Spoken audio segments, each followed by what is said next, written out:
World Health ஆர்கனைசேஷனோட health ஆரோக்கியன்றதுக்கான definition வந்து ஃபிசிக்கல் வெல்பீயிங்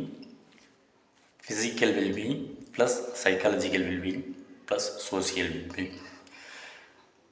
ஃபிசிக்கல் வெல்பீயிங்ன்ற உடல், சைக்காலஜிக்கல் வெல்பீயிங்ன்ற மனம், சோசியல் வெல்பீயிங்ன்ற ஒத்த கருத்தை உடைய மனிதர்கள்.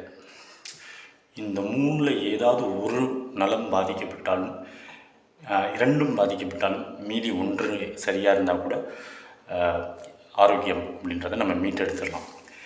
அந்த மெடிக்கல் ஜூரிஸ்ப்ரூடன்ஸோட ஸ்டோரிக்கு வரேன். ஒரு சிட்டியில், அமெரிக்காவில் leading doctor, famous doctor, crowd அதிகமாக இருக்குது. இன்னொரு சிட்டியில் ஒரு டாக்டர் ஓட்டிக்கிட்டு இருக்கார். ஸோ ரெண்டில் யார் பெஸ்ட்டு டாக்டர் அப்படின்ற மெடிக்கல் ஜூரிஸ்ப்ரூடன்ஸ் எல்லா நாடுகள்லேயுமே இந்த ஸ்டோரியை ஃபஸ்ட்டு